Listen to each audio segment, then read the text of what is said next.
TDDS, Transdermal Drug Delivery System, also known as patches, placed on the skin to deliver a specific dose of medication through the skin and into the bloodstream.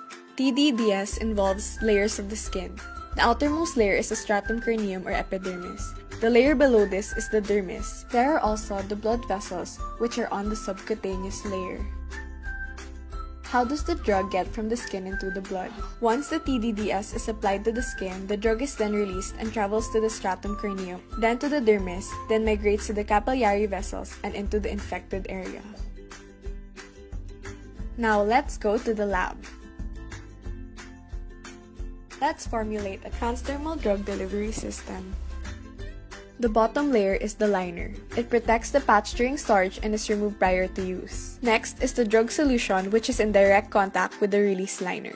The following layer is the membrane. It is used to control the release of the drug. Next is the adhesive. It serves to adhere the components of the patch together along with adhering the patch to the skin. Lastly, the backing. It surrounds the drug and protects the patch from the outer environment.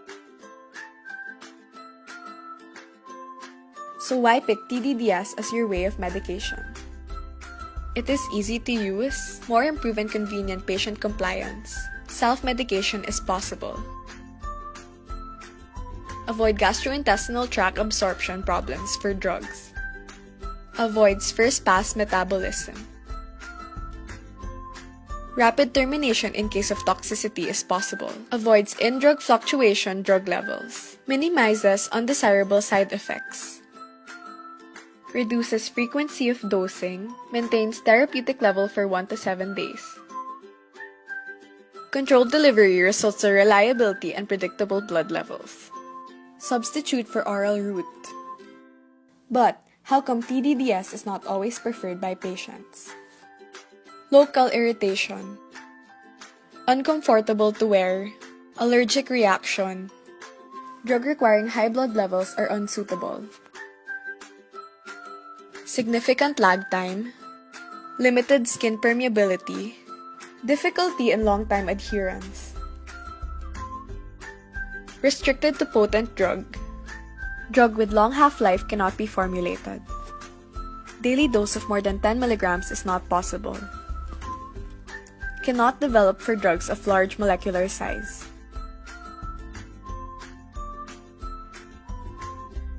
Did you know that the first adhesive transdermal delivery system was approved by the FDA in 1979? These are the scopolamine patches for motion sickness.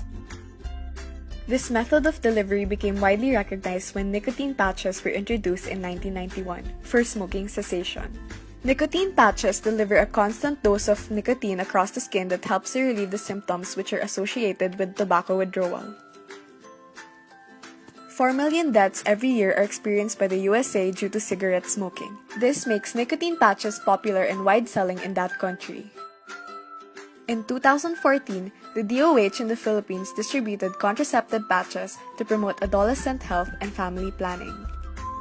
According to PNS market research, transdermal drug delivery systems market is forecasted to cross $60 billion in size by 2023. The use of transdermal patches is the highest in North America owing to heavy expenditure by the government on healthcare and supportive reimbursement policies, as well as in Europe and in Asia Pacific. The market for transdermal drug delivery systems is expected to observe the fastest growth on demand in China and India due to the improvement in healthcare infrastructures and rise in the healthcare expenditures in developing countries. This growth is characterized by growing aging population, the number of patients with neurovascular disorders, increasing prevalence of chronic diseases, growing concern about painless drug delivery, rising adoption of new drug delivery system technologies, and benefits offered by transdermal drug delivery systems. USA, Australia, Canada, Europe are most stringent when it comes to global regulatory requirements for transdermal drug delivery system. This includes standard skin irritation, sensitization, adhesion studies with the patch itself in animals or humans. Thank you for watching. We hope you enjoyed and learned a lot from this video.